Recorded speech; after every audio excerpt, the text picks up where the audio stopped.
Now that we're all in a happy mood about all the toxic toilet paper that we've used in our whole life, I want to provide some alternatives.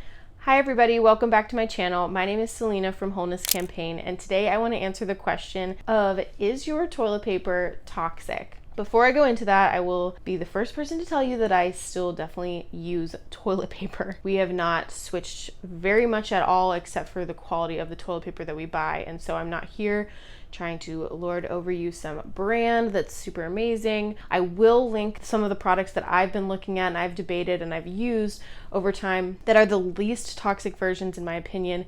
I'll link them all in the description box below, but I'm not sitting here telling you that I have it all figured out in this area because I definitely don't. But I do want to expose you to a little bit of what kinds of toxins can actually be found in toilet paper, and it is crazy to think this, you guys, but there is so many toxic chemicals that can actually just be found in the things that you use the most on your most private parts. I'm telling you, it's crazy. So I'm going to go through several of these, and then I'm going to give you some of the crunchier and the crunchiest options for finding alternatives to using these kinds of crappy products that end up contaminating our sewage systems anyway. It's actually quite a problem. I'm going to give you some different alternatives and hopefully help you to kind of navigate this area. Okay, so there's chlorine, then there's the chlorine byproducts. Oftentimes there's bleach, paraffins, petroleum-based mineral oils, fragrances, and BPA. You guys, it's actually insane how many chemicals can be found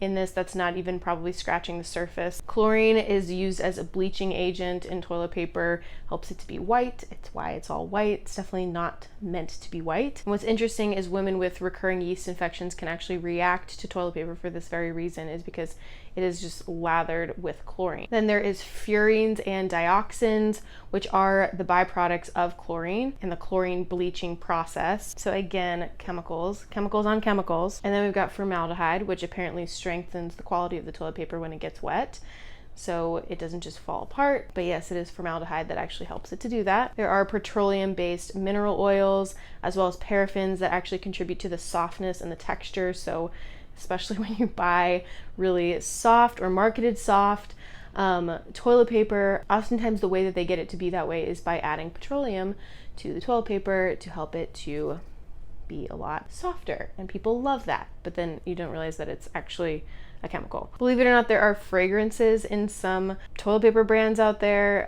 I mean, a fragrance is a fragrance, it makes it smell nice. Probably it's to mask all of the other chemicals that make up the toilet paper, very subtly. But like I've said in other videos, one single fragrance can contain over 1,000 different chemicals in it that make up that scent. And so I'm not saying everybody buys scented toilet paper, but you may not realize that fragrances are actually in everyday toilet paper just as a way of masking the smell of things. And then something I found interesting, because for a while we were purchasing recycled toilet paper, is that BPA is actually specifically added into recycled toilet paper. It is a toxic chemical and definitely a known carcinogen, but the reason it's actually added is because when you go through the recycling process, you actually have to heat up toilet paper in order to sanitize whatever it is, and you need something as a heat resistant coating. And so this BPA actually provides that heat resistant coating, but in the same way that BPA wouldn't be good in like a plastic container, it's also definitely not good on your toilet paper.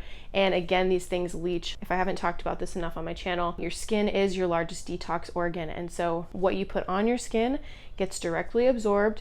If it doesn't irritate the skin right away, it actually can get absorbed into your bloodstream directly. And these kind of coatings, or what they're sprayed with, believe it or not, as you put it on your skin, wipe it on your skin, parts of that are getting absorbed into your skin. So now that we're all in a happy mood about all the toxic toilet paper that we've used in our whole life, I want to provide some alternatives. So I actually haven't gone this route yet, but it's something that I'm definitely looking to do in the future, and that is to order a bidet. So a bidet is basically a hose attached to your toilet that kind of like pops down, cleans your bottom, and so you don't actually have to use toilet paper. It's like taking a shower on the toilet. And it's obviously used clean water. You can get bidets that have water filters attached to them. You can get them that are heated water, so you're not just putting cold water there. And you can get them that are like self-cleaning. It's like this whole industry now. But this overall is the most affordable and effective option to avoiding the toxins that come in toilet paper. Obviously, you'd have to pair that with a little bit of toilet paper, but you actually end up reducing the amount of toilet paper you're using and the amount you're spending on toilet paper because you really have way less of a need for it. You're just drying your private parts as opposed to having to wipe it. You can actually pair this with some kind of bamboo 100% chemical free toilet paper. I will link one of those in the description box below. I've also tried out plant paper, which is kind of a brand along those lines. And again, these are going to be more expensive toilet paper brands, but if you have a bidet, then you really aren't spending as much on toilet paper anyway. So that could be a really good option for you if you are actually concerned about that. If you're going to use a bidet, I've actually known a lot of people online who will actually just use reusable toilet paper cloths. So maybe they buy a bunch of organic cotton cloths that they can use to dry after using the bidet. So that's if you're gonna get really crunchy and then you wanna wash those, which is not what we're doing right here in my house. But there are better alternatives. So anytime you go to the store, you're going to see